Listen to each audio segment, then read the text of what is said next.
Члени Миколаївської творчої майстерні авторського живопису днями побували на Первомайщині. Художники ділилися досвідом роботи, проводили майстер-клас, замальовували краєвиди осінньої Грушівки та споглядали роботи місцевих художників. Далі детальніше.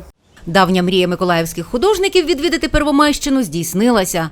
Поїздку організували восени, коли художня палітра найбільш живописна. До свого гурту долучили викладачів образотворчого мистецтва, любителів художників-фотографів та професійних майстрів пензля.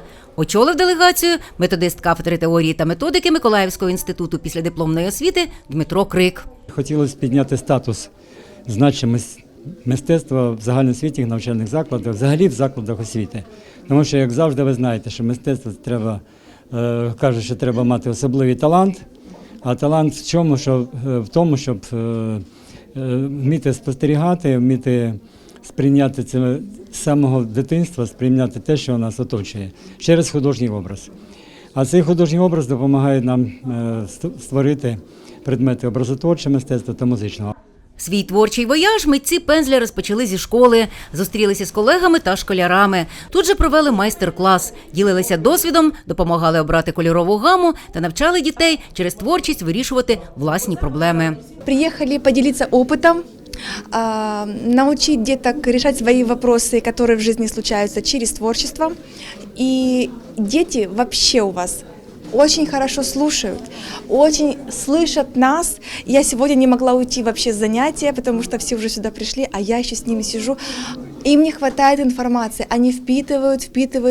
Потому у вас талантливые дети, развивайте їх. Художники на пам'ять залишили свої роботи, а також пообіцяли поповнити арт-студію гімназії новими пейзажами, які народилися під час пленеру. Олексій Кульчицький, викладач образотворчого мистецтва місцевої школи, має солідний стаж роботи. Каже, що такий досвід роботи допомагає школярам розкрити свій творчий потенціал. В процесі роботи підходили професійні художники, які мають вищу освіту і академічну освіту, і допомагали дітям правильно взяти композицію, взяти кольори.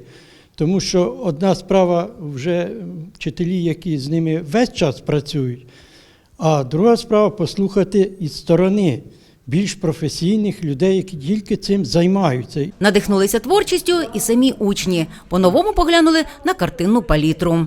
Мені дуже подобаються ці картини. Вони яскраві, дивовижні. А найбільше мені подобається ось ця картина, тому що в ній яскраві кольори. За честь попрацювати з іменитими художниками мають і первомайські викладачі образотворчого мистецтва.